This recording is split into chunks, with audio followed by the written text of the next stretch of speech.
Well, hello everybody.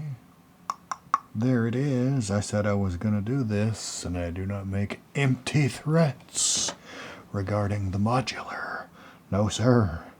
It's the Korg SQ-1. Really multi-purpose analog sequencer. Oh boy, it's got a bunch of different modes. There's 16 steps. You can have it run as a 16-step sequencer, or you can split them into two separate 8-step sequences.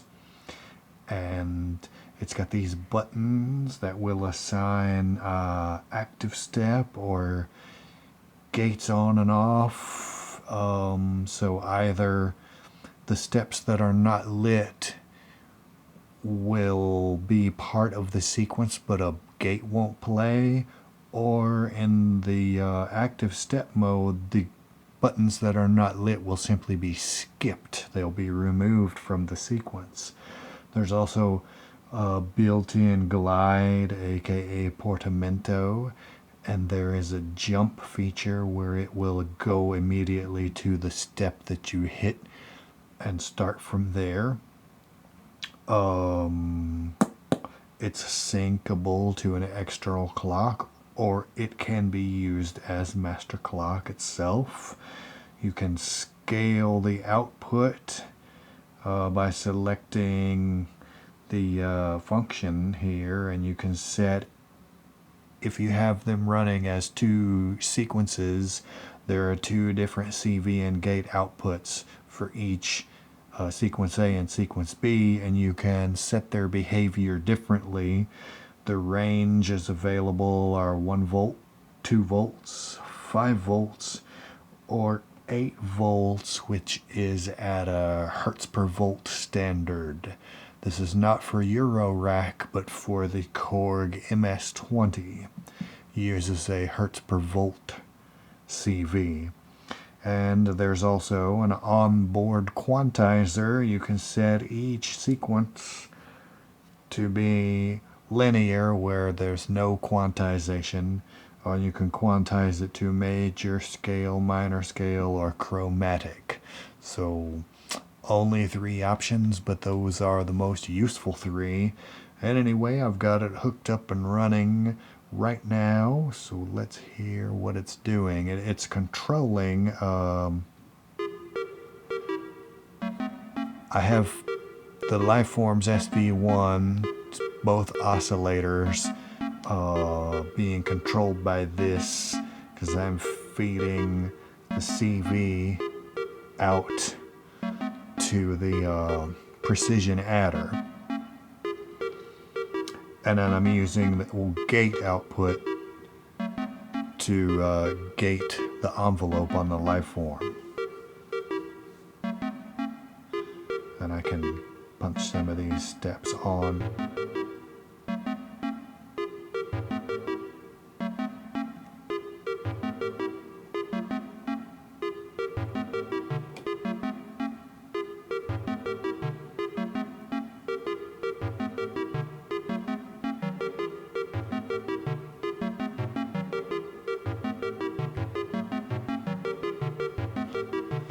Then I have the dual parallel VCO.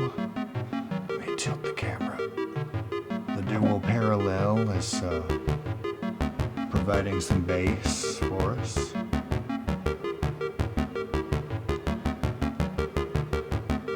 And Grids is powering some percussion for us.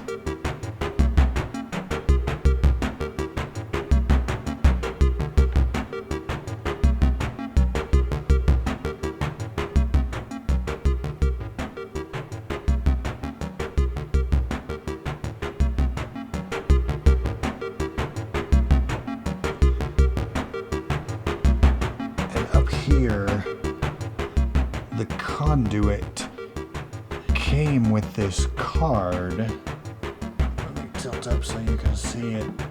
Actually, let's get a closer look at that. Conduit came with this card that plugs into the oscillators and the delay input breadboards, and it has these pads.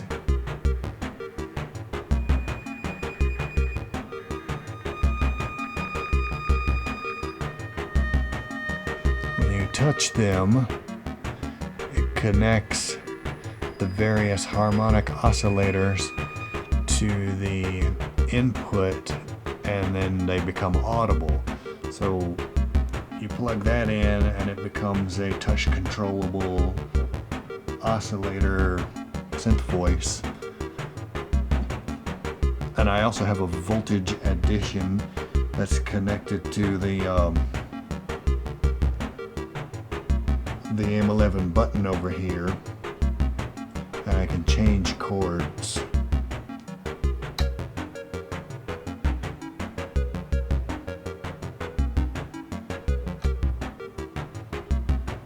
Handy.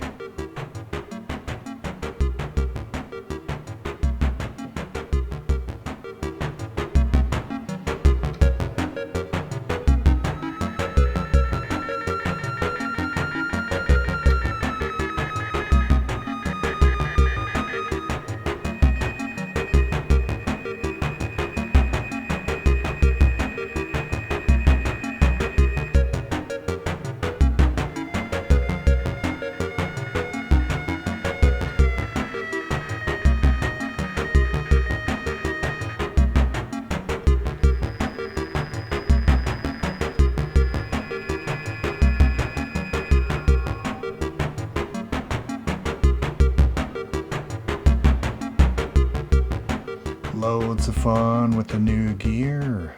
Yeah, man. This is a nice sequencer. It's made of metal. I was expecting it to be plastic like the Volca series, but this is a metal casing, you guys. It's really heavy. It runs on USB, so I'm powering it from the case, and that is nice. There's a battery compartment underneath.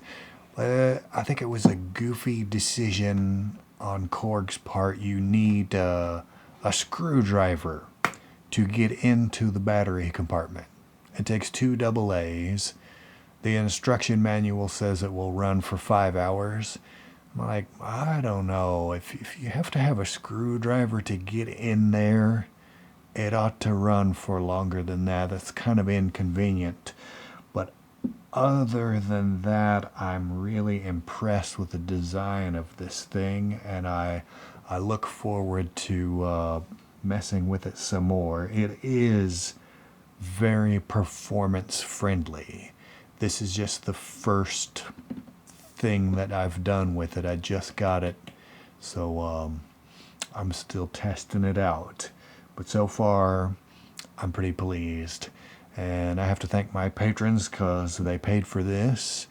The link to my Patreon is on the screen and in the description. I also have a Bandcamp where you can go listen to things without making any commitment whatsoever. And I encourage you to do that, because I got some stuff there that I think is pretty good. Anyway, that's all I can think of to talk about this time. So thanks you guys for watching, and I'll catch you next time.